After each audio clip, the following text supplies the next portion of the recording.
Well, I hope everybody's doing fine, um, and staying safe with the COVID-19 situation. Decided to work a little bit more on my truck. It's been, quite a while.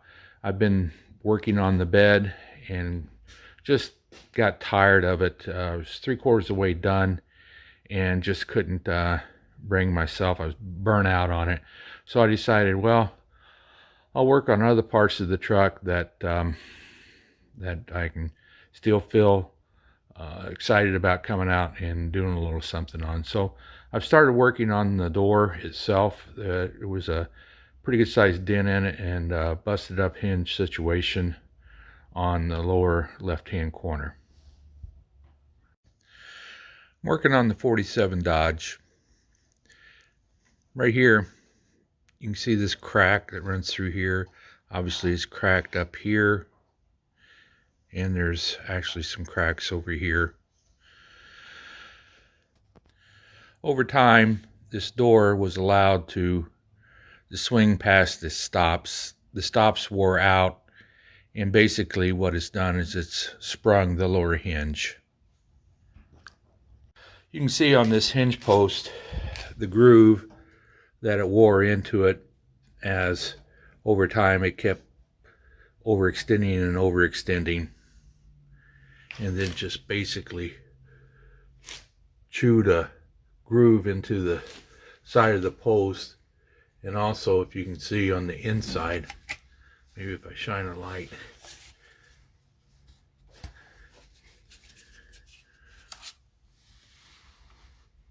there's another groove on the inside, and part of the metal is peeled back. There we go.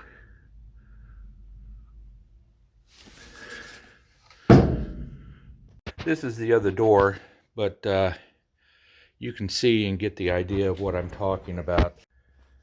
Basically, as the door came out and would open too far, this hinge would stop, and it ended up buckling the door.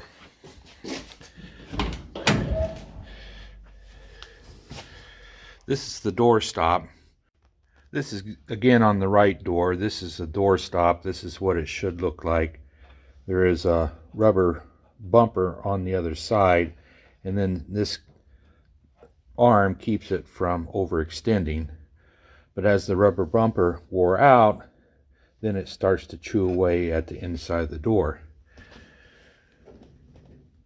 When it reaches the point that the hinge, backside of the hinge, bumps up to this leaf, then it starts to bend and deform the door itself.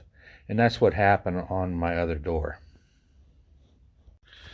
You may notice a new gauge that I've installed. I've actually had it for quite a while and just hadn't gotten around to putting it in, but it's my temperature gauge. This is the truck's original temperature gauge. It's part of the sending unit for both the temperature and the oil. What this is basically, it's a mechanical gauge. It uses pressure in a tube inside the head and pressurizes gas, and then measures the heat by how much pressure is in that enclosed system. This is a little capsule that that basically would insert into the side of the head, and was the pressure capsule that would receive most of the heat and then pressurize the rest of the system. But over time, all the gas escapes, and then basically you wind up with a dead gauge. Now, these can be rebuilt, and there are people that are rebuilding them, but it's awful pricey. In excess of $400 is about the cheapest I've seen anybody quote doing these systems. So that's why I opted to put an under the dash unit in. Here's the new capsule for the new sending unit and its location on the back side of the head, just inside the firewall. I agonized for quite some time if I was going to put this as an under the dash unit, or if I was just going to incorporate it into the dash, perhaps over here somewhere, or maybe down in here as an additional gauge, thinking, well, it's an old truck, it's part of the history of it, but the dash hasn't been cut, and I just couldn't bring myself to cut that dash to put that unit in. Here's the door. I have most of the dent taken out and removed. Starting to look pretty good. Over on this side is where all the problems are at. You can see I removed this section of the door. I just cut it out. I mean, it helped in a lot of ways. It helped with access to this side of the panel so I could get in here and help straighten that out. This is pretty beat up and cracked. Of course, rusted too. I'm going to have to splice in some new metal and try to weld up as much of this as I possibly can. This is a reinforcement on the inside that the hinge plate backs up to. It's looking kind of tough, but it's actually still fairly solid. Looks are a little deceiving there, but it's questionable about whether or not I can save this door. I've called around to find out if it's going to be expensive to replace or not. So far I haven't even found any to get a quote from. Working on the crack repair, I've drilled a hole at the end of each crack, or at least the ones that I'm welding on right now, so that it will stop the run. Otherwise it can continue to run and crack after the weld. Well, I've got this door tore apart pretty good. Gone through pretty extensive welding and grinding to rebuild this lower section. We'll try to get it put together. We'll place it up on the truck itself, offer it up, and see how the hinges look. So this thing fought me all day long, but I finally got it to where it shuts pretty decent. A lot of it had to do with these hinges. These were bent too far forward, creating binding issues on the hinge and the door. But now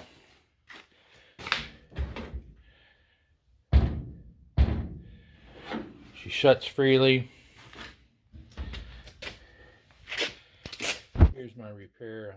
I'm not done yet, but you get the idea. This was something that was kind of interesting. These welds right through here, I had to add those because basically the shell was moving inside of the skin, and you could lift up on the door and watch it move. So I basically had to unitize it by welding that edge together. Then after I did that, then things started coming around a lot better. I had to pull these hinges off, and of course one of the bolts broke. So there'll be a future repair there, and I believe the other one is close to stripping out. They're all rusted and heck of a mess.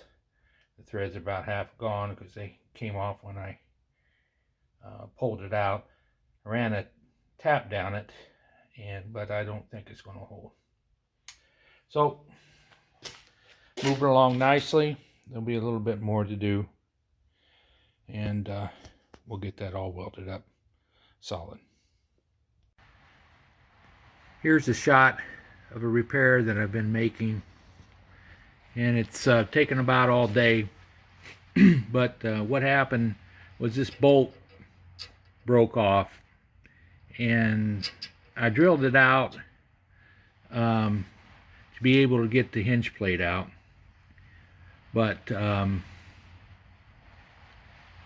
the problem was that part of the bolt was still in there and sticking through to the plate, so I had to drill it out even more.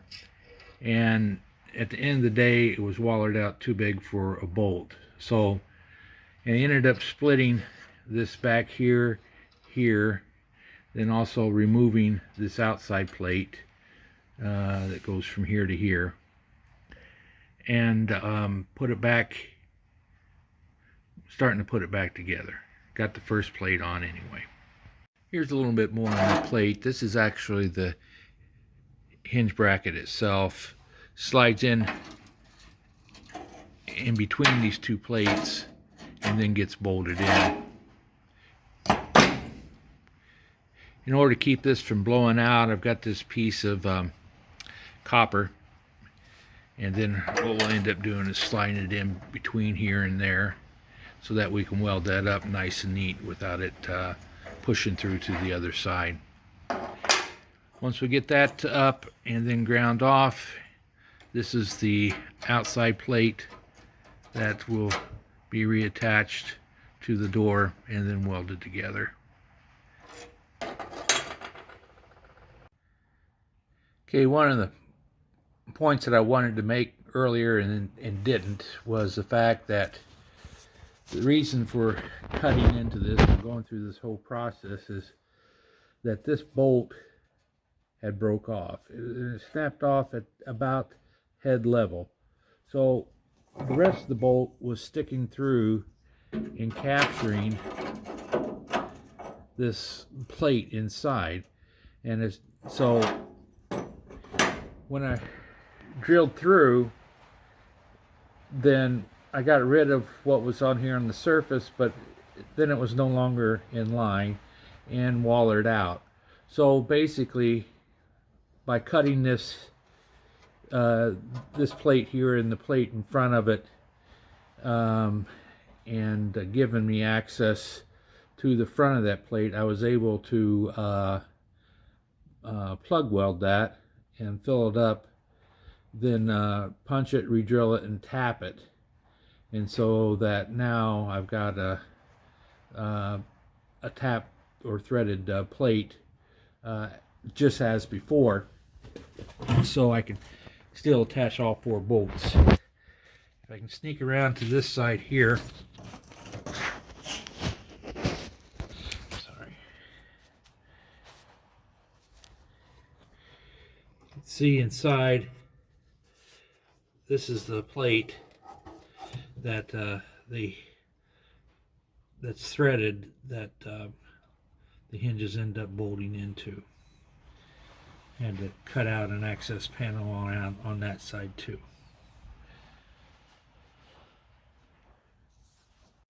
Okay, here we go, all welded up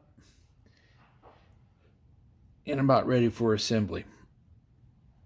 Or maybe I'll brush it down, wire wheel, and put a little primer on it. Up here at the top, getting ready to weld the problem gap here. This is where that arm, limiting arm of the door, started chewing away and basically cut a channel in the side of the post. I've got a penny stuck in there temporarily as a backer, so when I go to fill this weld, that it'll have something to push up against, and obviously the weld won't stick to the copper, and it'll make a nice flat impression there. So it worked pretty good. Got a little bit more to do there. So how'd the penny fare? Well, I got the suspicion that maybe a penny's not 100% copper. I think maybe it's got some lead in it. Well, that's enough for today. Real nice day to be out in the garage working on the old truck. See how this has come along. Cleaning it up pretty nice. That was a rusted out disaster up underneath that seat, or at least rusted.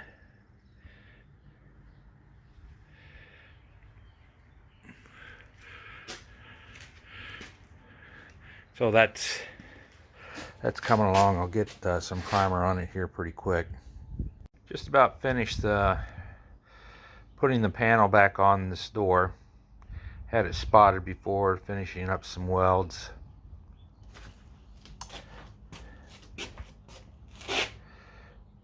We'll give that a grind down and see what it looks like, see what else we have to do to it.